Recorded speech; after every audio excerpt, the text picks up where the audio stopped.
Finance Committee. It is Tuesday, May 28th. We have a quorum present, and we are certified compliant with open meetings laws. First bit up is public comment. We do have a couple of people signed up for that. We've got, I guess you can take whatever order you want. Sharon or Sarah, take your pick.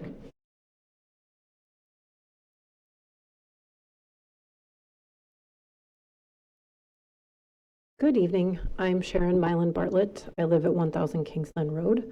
I spoke with you guys a couple of weeks ago about Juneteenth, and you had a late breaking addition to your packet, a one-pager with a more detailed view of what we're looking for and the philosophy behind the event and a little bit of detail about how it's coming together.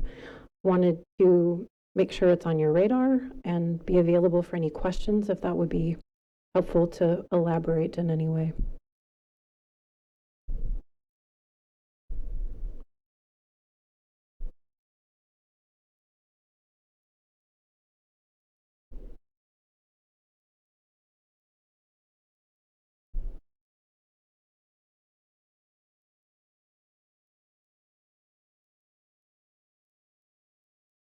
Andy had mentioned amending the packet, and I don't know if that would have come to you before the meeting or if that's something that would take place afterwards.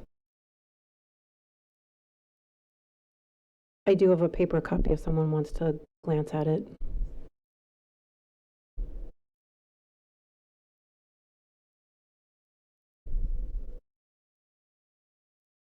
It was this morning.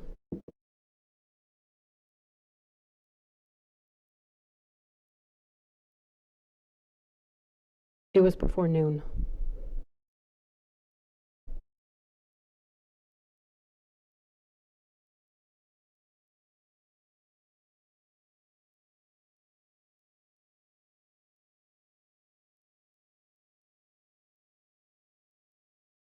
The first paragraph in the expense line is probably the most relevant to you this evening.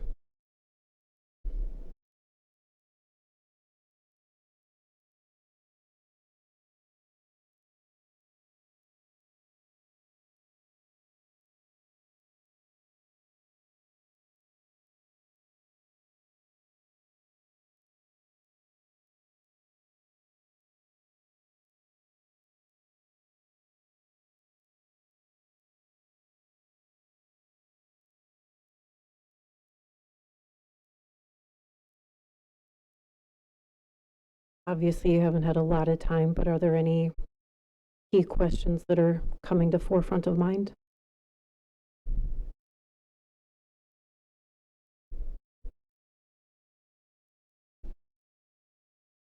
Typically, we don't go in a back and forth, but with this just recent, yeah, I think so. Just curious, because I was overhearing, wondering about permits and that sort of thing, but you're working through that, right? Yeah, we were just talking about permits for the food cart operators, but that would be more for the food cart operators and the clerk, not so much the committee. It would be the food cart operator's responsibility. And then also the balance on there, 2,500 requested, 2,800 expended. Where's the 300 coming from?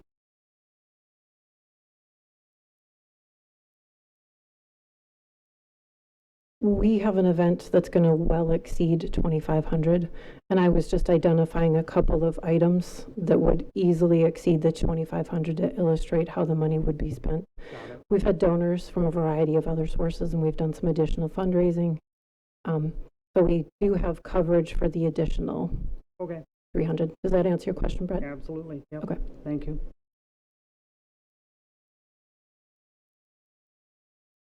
And related to that, potentially, Lisa, building on your question a moment ago, even if we were to take out the $1,800 for the food vendors, I could go to the budget and identify a couple of other line items that would replace it, that would still bring us to a $2,500 ask. And related, but it sounds like you're working on long-term plans for long-term sponsors so that this will be kind of a good kickstart, but that you have other funding options for further down the road that you're working on in the future. Or that's the hope, or That's accurate, but we'd also like to see the city have some buy-in as well. We've talked about the commitment to DEI principles, and this is a nice, relatively low-cost way to participate in those principles. So yes, we do, have fundraising, and we have lots of lofty aspirations beyond what we're putting together. So we would like to have a mixture of support from the city as well as other sources. thank you.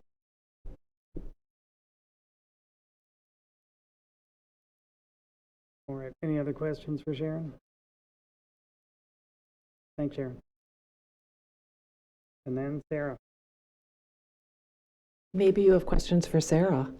I would just add to my friend's comments that we are really excited that a couple of service organizations from Stoughton have gotten engaged this year. And as Sharon said, and that would be Rotary and Kiwanis. And as Sharon noted, our fundraising capacity is growing.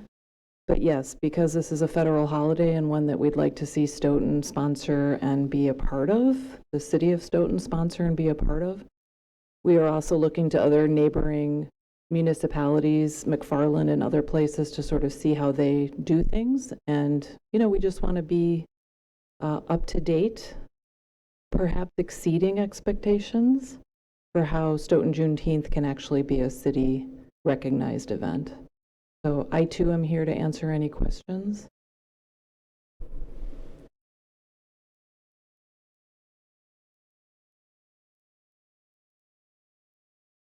Fabulous. Thank you.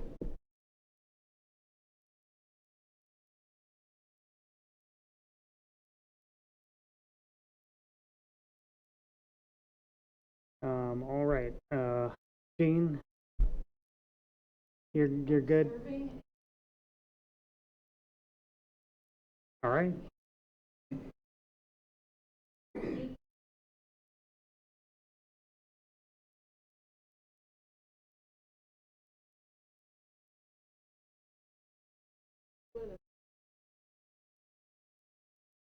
Right, Anyone Dave, online can hear you. yeah, and Dave will be able to field if it's a question that he, So my question for you guys, when you have your discussion and we're here listening, is this money coming from the general fund? Because DEI money, as Dave had written into the or had noted in the resolution, that there are money set aside, and it appears that they could be for DEI in general. And so just wanting to make sure that that doesn't get in the way of the consultant that the city has hired, wouldn't reduce, wouldn't get in the way. Just clarity on all of that is something that I'd want to respect and act from. Thank you.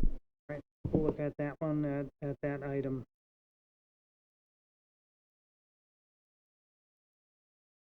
All right, so I think I've pushed off the election of a vice chair for long enough.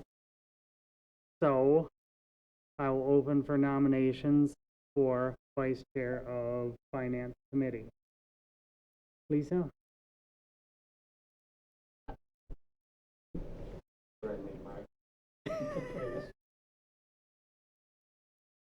All right, Patrick Butler's been nominated. Are there any other nominations? Any other I'm sorry, who nominations? seconded it? Oh, sorry about that. I can second it. Mayor does. Thank you. Okay, now are there any other nominations? Any other nominations? Any other nominations? All right, no other nominations, so all in favor, aye? Aye. Aye. Are any opposed? All right, Patrick, you're ready for that? Brett promised he'd never miss a meeting. I'm sure I'll have questions, but sure. Now I'm gonna be really in trouble with his wife, so. I don't think I've missed a meeting. Hey, so, no reason to start now. All right, thanks for voluntolding on that one, Patrick. Communications, Dave, you got a couple in there? Did we want to elect a secretary? No, I mean, we've never had one for committee. Okay, We have, on our CACP agenda next month, we're gonna be looking at, our, ordinances. So that would be one thing that we consider adding on there. Right now. It doesn't really, it's silent.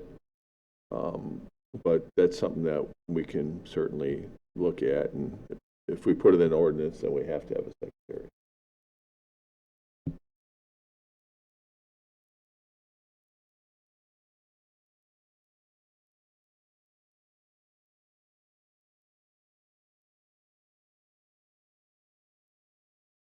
Brett, did you want me to go on to communications then? Sorry, what was that, Dave? Did you want me to go into communications then? Yes, please. Okay. The first one is just informational only for you. On May 10th, I sent out the revenue expenditure reports to the various department heads. So this is just letting you know that we've done that, and the intention is to continue that going forward. I've got the reports set up for each department already, so we just have to go in and basically change some dates, and we can run them fairly quickly. So this is informational only for you unless you had any questions for me.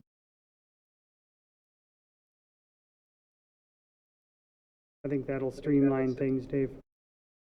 Okay, thank you. Okay, Assistant Finance Director. Jenny, after about 4 months of employment, decided it was not a good fit for her, so she gave her 2-week notice. The mayor and AJ were very instrumental in getting the interview process going for her replacement, and so we've got Nicole Marie starting on June 10th. So you'll get to hopefully meet her at the first meeting that we meet in June.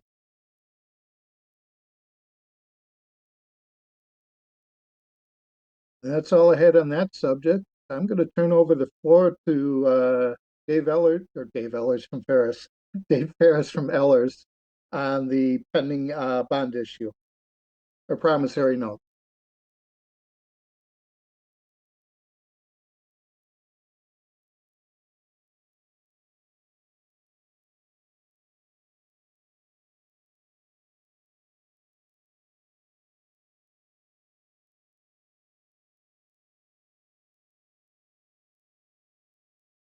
You got your mic on, Dave? Yes, it is now. This is the pre-sale report that's on the screen, and I'll go through. The pre-sale report is really a document we use to kind of memorialize some of the planning that you've gone through. We've been instrumental in running a few scenarios for you as early as last fall. Some of that had to do with the Emmy Roth project and how it would affect our debt capacity. But what we have in front of you is the amount that we're proposing to take to the market based on the project schedule that I'll point out in a little bit here. But on page 1 is the purposes. As you can see, there's a paragraph kind of stating what some of the items are. The larger section is paid by ad valorem property taxes, and then we have some projects that are related to the stormwater utility, which the debt service will be paid by the stormwater utility revenues, and then we have the Emmy Roth TIF 6 incentive that will be funded by TIF 6 increment revenues. The schedule that shows you all of the items that we're borrowing for is table 1 or page 6 of this. we can breeze by that when we get to that, but you can see all the items, and I think you've probably seen that capital schedule a few times. Under the next section, authority, really the big thing under that is your debt capacity. In that bigger paragraph, you can see that we're at about $46.6 million after this issue is closed. And that's just going into the issue. There's a relatively decent chance that we'll be able to downsize that a little bit. But that puts you at 52% if it's sold at the amount that we have in front of you. Your policy is 80%, and that leaves you still about $43 million of capacity. What we judge that capacity on is the market value of the city, and you're allowed to borrow up to 5% of that market value. You further basically restricted yourselves down to 80% of that statutory amount, so we're still well within that, and you'll see that in a chart later on. As far as the term call feature, this issue is a 20-year issue, which means we'll be paying for it from 2025 through 2044. But in 10 years, in 2034, if for some reason there is extra money around, let's say TIF 6 does well, maybe we're able to pay that off or just downsize this issue. Maybe the interest rates are better. So we'll see what it's like in another 10 years. Page 2, Mayor.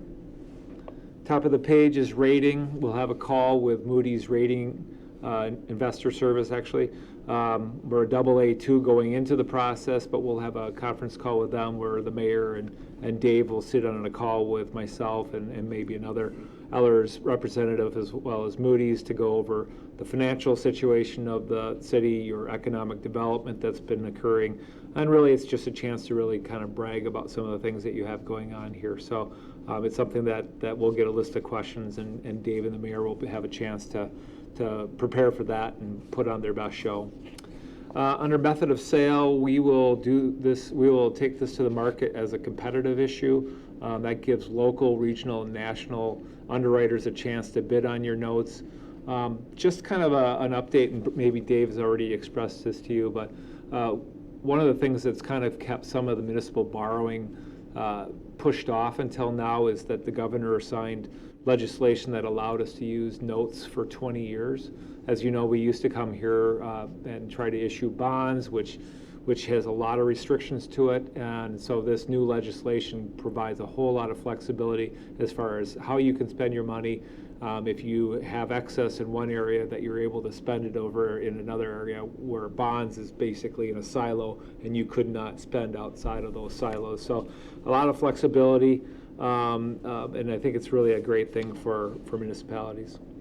Going on to page 3, this isn't anything new to you, but we're going to sell this on a parameters basis, meaning that instead of the sale day being on a council day, we're going to ask the council to authorize the director of finance or the treasurer to accept the bids on the day of sale. You've done this, I don't know, Dave, I got to think it's like 3 or 4 times over the last few years. That sounds right. So it's not something new.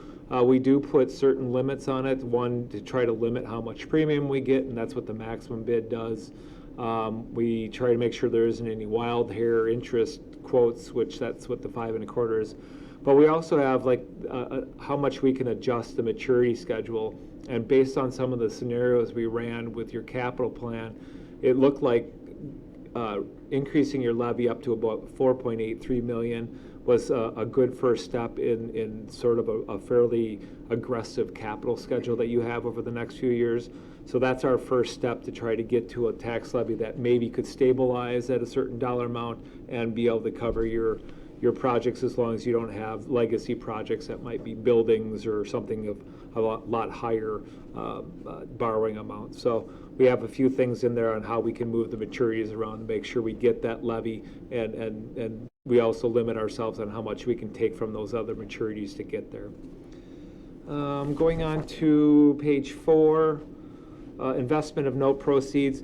Right now, the city doesn't use Eller's Investments for investing. I think Dave has a way of doing this, but it's something that you might want to consider in the future, because it also kind of is tied to our arbitrage team. And now that interest rates have been a lot better than they were for a while. It's something where that team works together at Ellers and makes sure that you only invest as much as you can, the maximum amount without getting in trouble with the arbitrage law. So something to consider in the future. Risk factors, really the only risk factor here is that because we're relying on tax increment revenues and stormwater utility revenues, if for some reason those revenues are not available or for some reason you're having a shortfall, you're required to levy a property tax to pay for that. I think that right now you've got a decent stormwater utility fee in place, as well as we're projecting that TIF 6 will become healthy over time. That I don't believe that you're planning on using any tax levy to support that. Other service providers, we have Quarles and Brady's, your bond counsel. Associated is your paying agent, which is really a way to make sure that you make your payments on time, and if there's any weird things like calls on any of the bonds, that you're able to get those done timely without affecting your credit rating. And then Moody's is your rating agency. Page 5 is a calendar of events. We're here today to introduce this and have the council consider the parameters resolution authorizing the staff to approve the sale. The due diligence call is actually scheduled. That'll be June 13th, the same day as the rating call with Moody's. We'll distribute what's called the official statement the week of June 17th, and that's really the document that goes out to the underwriters to make sure that they can see what you're about, some of the information, and make a decision on how they're going to bid yours or whether they're going to bid on your notes. And then on June 26th, if you authorize the staff to make that approval of the sale, they'll make that on June 26th. And then the closing date, which is the day you receive your money, is July 16th. So just quickly going through the schedules, which I'll only do quickly here, and I won't go into those unless there's questions at council. But page 6 is that list of the items that you're borrowing, and we've shown which funding source are paying for that, so you can see stormwater mixed into that fourth column, basically, and you'll see at the end of this on page 7 is where we have the TIF project. So everything else is levy funded. The next page just is a demonstration of how we size the issue. So we've got all those project costs, and that 12.7 million you see on page 8 of subtotal project costs should match the project costs on the previous page. TIF 6 doesn't have a great revenue stream, so there is a little bit of capitalized interest, which means that we're borrowing for the first year or two of interest, and that'll be a part of the issue so that the TIF doesn't go further into deficit and has a better chance of coming out of that faster. The issuance costs really are the way that we get you into the market and are able to obtain the interest rates that you can get. If you looked at a bank issue, there aren't any fees, but the interest rate is a lot higher, and they're usually right now they're probably 5.5% to 6%, and they would have to be probably to be able to be competitive with that. They would almost have to be 3% or lower to do that. Let's see here. Then we've got a little bit of interest income, which we scheduled out based on what Dave told us is how this issue would be spent down. The size of the issue is always in $5,000 increments, so that's why things have a rounding to get to that number. The next page is really page 9 is how we determine the tax levy, and I actually have all 5 years of the CIP in here at this point, or at least the most recent CIP, and you can see we're averaging out about $365,000 increases each year, which we're hoping by the end of that 5 years we'll have enough of a tax levy to provide that flexibility to have another levy without going up. We'll run that CIP again this fall when you put that together to make sure that that's still legitimate, but we're working you up to a levy amount that maybe you could stabilize and not have to increase after that gets to that point. The next couple pages are really how we're breaking out the repayment. Dave asked that we break it out basically in the state report categories. So you'll see that we have them broken out by certain categories that go into your annual state report that's turned into the Department of Revenue. And then on page 13 is your debt capacity, which we're very cognizant that you have an 80% policy, and based on some of the borrowing that you have planned, which are fairly significant borrowings, we're projecting that you could go up to potentially 65% as a high going into that 27 borrowing, after that 27 borrowing. So we're trying to make sure that when we run your capital scenarios that we're staying in compliance with your capital policy or your debt capacity policy. And then really what I ran on page 14 is just to take a look at TID 6 and how that borrowing out there for MEROS incentive will affect things. This is very similar to the structure that was presented last fall when this was being put together. And actually, as far as the cumulative column, because we were able to use tax exempt borrowing, that helped the city out a little bit here. We're actually, we were showing in the information in the fall that you'd have deficits through 33 with a taxable borrowing, but 2032 in the tax exempt borrowing that we showed you last fall. And so as you can tell, rates are better than what we were showing at that time. And so possibly we'll be able to shave off a couple of years of being deficit and being healthy, hopefully somewhere around 31 or 32. So you can see how we're, basically we're trying not to have any annual deficits and cause that advance from the general fund to grow anymore over that time period. And the last page really is just the interest rate graph. One thing that it does not show is this last week was actually kind of not a great week in the market for the first 11 years of maturity. They went up about 30 points each. So, if I could show you what last week did to us, that would have a pretty sharp increase again. I think some of it had to do with the fact that inflation hasn't come down. There's comments about the Fed not lowering the interest rate at all this year. And let's see, but I had something written down. There was one other thing, and I'm drawing a blank. I thought I had it written down here, but those are the two real big items that really seem to be pushing that tax levy or that interest rate increase. Happy to answer any questions. So my question with Dave Ellinger, did we make adjustments on the CIP to the river projects? No, we did not. The plan was, assuming that this resolution goes forward, at the next meeting, we'll do the budget adjustment to take that $2 million out of the 24 budget. We did take it out of the borrowing, though, Dave. Correct. Yeah. Yeah. If So that was your question, we yeah, did do I wanted to make sure. I thought we talked about that, and I wanted to make sure that the members of the committee knew that we don't anticipate doing those projects this year because of our recent conversations we're having with the DNR. So we just felt that we didn't want to borrow the money and pay interest on it if the projects weren't ready to move forward. Patrick? So I'm new here. You mentioned the debt in the debt analysis. We may, kind of bump up to 65%. Is that predominantly the borrowing that we're talking about here, or is there future borrowing that I just have to educate myself on? So the actual tax, the plan that you saw for the debt capacity actually had all 5 years of projects that Dave had provided to me. Obviously, every year you're going to go through the capital plan and maybe things will change. But with the current plan that has been given to us, that gets you right about to the 65 line.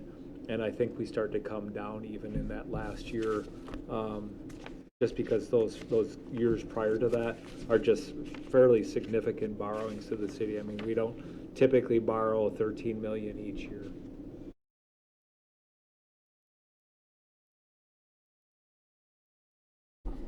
I got one for you, Dave. Sure. With the calendar that you have set in there, when you put these out to market for bids on there, what is the probability and what would happen if no one bids on them? Well, we have to have a bid, obviously. So if nobody bid, the one nice thing is we have a parameters resolution, which means we have some flexibility. So we could always, even if we had one and we didn't like it, we could reject it and come back and do another sale. So parameters gives us a little flexibility as far as timing of sale. Your rating is AA2. I can't see that anything traumatic is gonna happen in the world that would keep you from getting at least 4 or 5 bids, if not. So the health of your city is such that you'll get a decent amount of bidders. And parameters actually not having on a Monday or Tuesday will help us, because sometimes we get other bidders that are, on days where there's more bids because everybody has their meetings on Mondays and Tuesdays. We might not catch some of those bidders, so they may be more interested in you. So parameters sometimes helps us get more bidders as well. I've definitely liked the way that we've done this in the last couple of rounds of them. The other way where we had to like have meetings scheduled specifically on there, those were always pretty hectic. So this is a much better way. And if for some reason you decide you want us to come and present the sale results, we can do that. We don't typically do it, but we're happy to if you really need us to. All right, that may be an option. We've got several new members in council, so that could be helpful, but we'll back burner that anyway. Okay. Any other questions for Dave?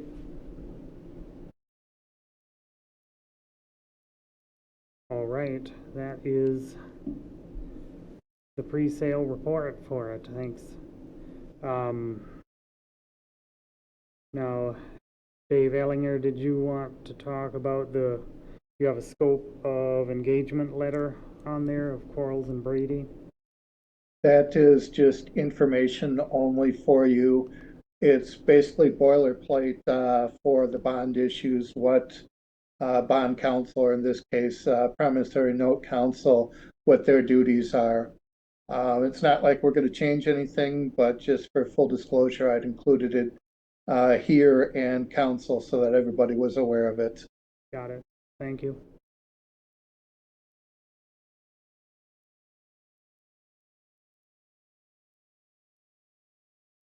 All right, with no other questions in the communications area or no other communications, then we'll go into the business at hand. So we've got Resolution 79, 2024, and that resolution authorizes the issuance and establishing parameters for the sale of not to exceed $12,990,000 in general obligation promissory notes, Series 2024A.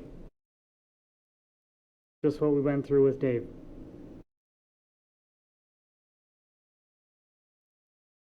I would make a motion to recommend approval of the council. All right, there's a move by Lisa, Second. second by Patrick.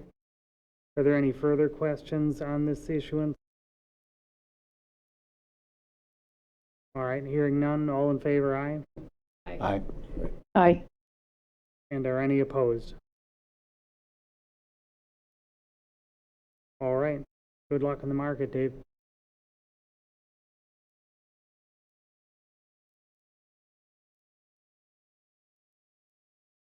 All right, next one up is Resolution 80. That is City of Stoughton sponsoring 2024 Stoughton Juneteenth event.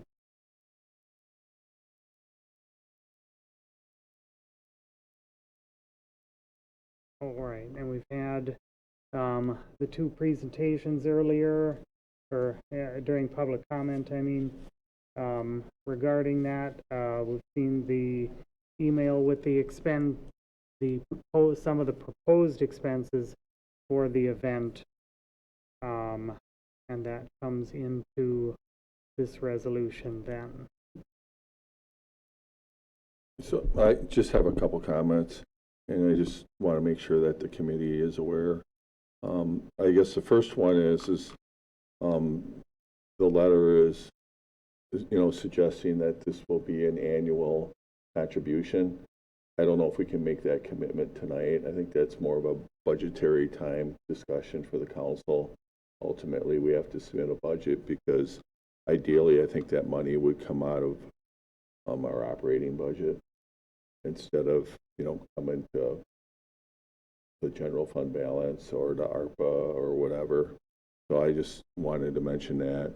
And then the other thing I want to make sure we brought to your attention that for for the Juneteenth.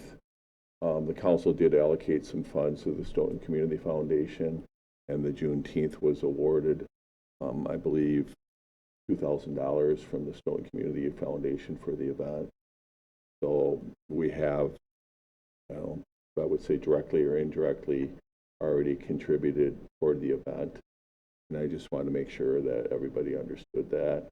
And then we are trying to support the event in some other ways. We're going to be providing some picnic tables, garbage bins, and cones as requested by the group.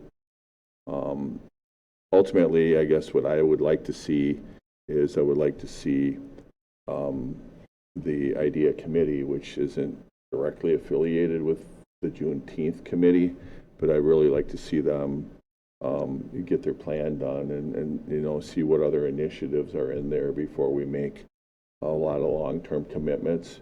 Because my concern is that there's a lot of great causes in the community and we can't possibly fund all of them. So we really need to have some plans that are approved by the council so we have a consistent direction that we're going in. We don't really have what I would call a policy on who we should contribute money to and who we shouldn't. And I think those are questions that we need to have answered. Otherwise, we risk opening the floodgates and putting ourselves in a position where we have to pick and choose, which I don't think is a good position for the council to be in.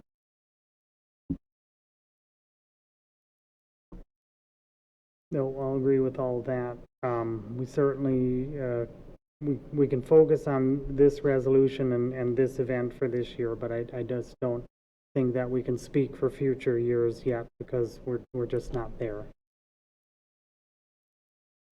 Just Patrick? in the conversation about future commitments, would that be something then that we would want to put an ordinance together around kind of providing some guardrails or guidelines on what would be considered for whoever would want to apply? Yeah, I think, Lisa, you can help me out. We tried to do something in the past.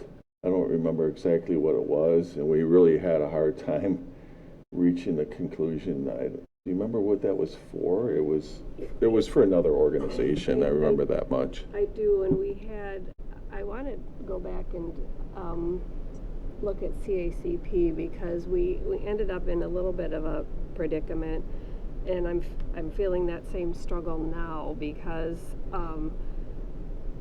we have had other requests in the past, all worthy, and I just jotted some notes, the ones that came to mind. We've had requests for transportation services, veteran services. The senior center is actually responsible for raising, it's thousands of dollars that they have to fundraise themselves, and that's a city organization. Health clinic. So it's a struggle to carve out one cause over another. So again, we have committed to funds previously, but ongoing, I think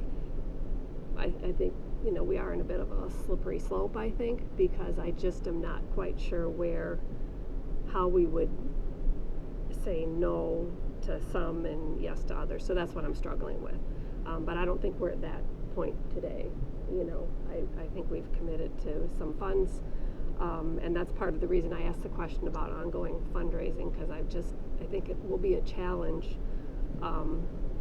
to explain to other organizations why we might have to say no. So that's where I'm kind of stuck at this point. But I think for this event, I'm comfortable, even though, I do know that there were already some funds allocated but that was not the city, that was money that we gave to the community foundation. So I'd be okay with, supporting the $2,500 for this round. So I guess I'd make that a motion. I can second. All right, motion and a second.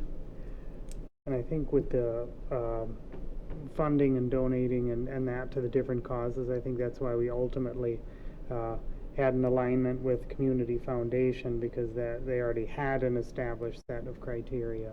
that they were using, and it just made that, not to wash our hands of it, but they already knew the pathways in which to get the money out into the community. So why they were utilized for that. But we have a motion and a second. Are there any other questions on funding the event? I have one question, Brett. Yes, Dave? I've got the words up to question mark highlighted. Greg Jensen, when we did this last year, was very specific. He wanted up to in the language. I didn't know if that should be included this year or not. Lisa? I had a question because, am I thinking, Dave, were there some challenges if we have the up to in there? Does that create? Yep, that creates a lot of extra work. Yeah, so I guess in the spirit of, it sounds to me like there's a need and the money could be spent, so I'd be comfortable with just leaving it the 2,500. So do we have to move to strike that No, since it's written? it was only suggested language, I think, in there, so. But if we need to be clear, I would just say the funding of 2,500, I guess, if we want to be clear as about. All right. Is that clear then, Dave? Funding at 2,500? Yep, and you'll have to make that same comment at Common Council then tonight. Yep, no problems. All right, any further questions?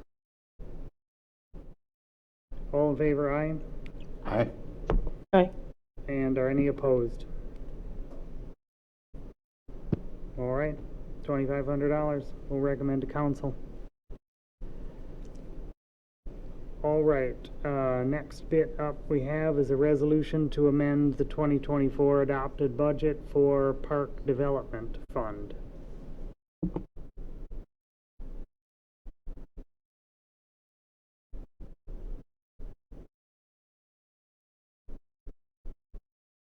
Brett, I'll start out and then turn the floor over to you, but basically what had happened is the prior Parks Director did not ask for any expenditures in the, or at least the adopted budget did not include any expenditures for the Eggleston's Wood Park, and Brett Haybear and Tony King have requested $115,000 for that expansion. So I'm going to then open up the floor to Brett. Yes, let's, for Eggleston's Woods, we're ready to begin some construction on that park with the development funds that are in that account. So we'd like to transfer those over into expenditure accounts so that we can begin work this later this summer.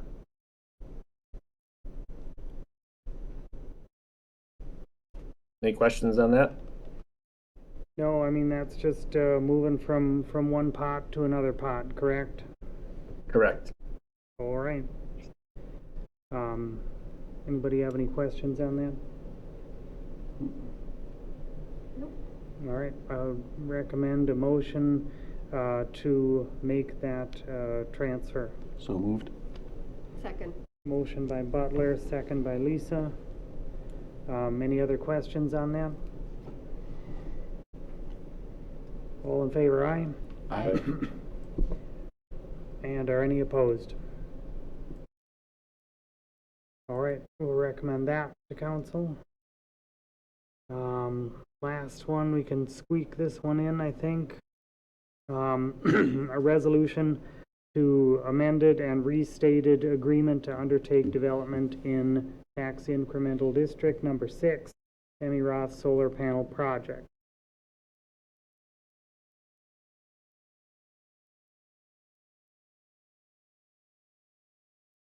This is a scenario where Emmy Roth approached us in the last 2 weeks, looking at the cash flow for the installation of the panels.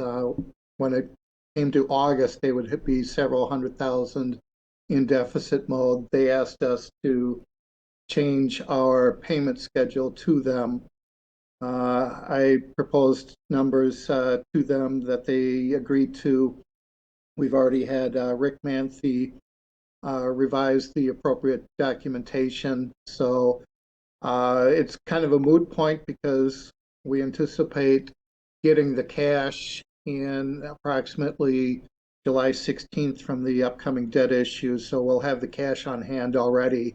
So the increased cash flow in July, August would not be an issue. So I'm going to open up the floor to any questions. So no negative impact on us, Dave, then? No, we'll lose a little bit of investment earnings, but then again, as Dave Ferris pointed out, we have to worry about arbitrage requirements anyway. So Okay, I never really try and make money on debt issue money. got The it. only real cost we're going to have is filing fees at Register of Deeds. All right, thanks. Any other questions from committee? All right, if none, I would entertain a motion to approve that resolution. So moved. Motion by Lisa, is there a second? Second. I was giving. Second by an Patrick, opportunity. all right. No worries, no worries. Any other questions on that amendment? All right, all in favor, aye? Aye. And are any opposed? All right, we'll recommend that, council. And seeing as though we've got 3 minutes left in this meeting, and that would probably be a fair discussion on the previous resolution with the down payment assistance program. We'll defer that one off until the following meeting. But we do have to sneak in an approval of minutes from May 14th. Move to approve. I'll just request that my name be written differently.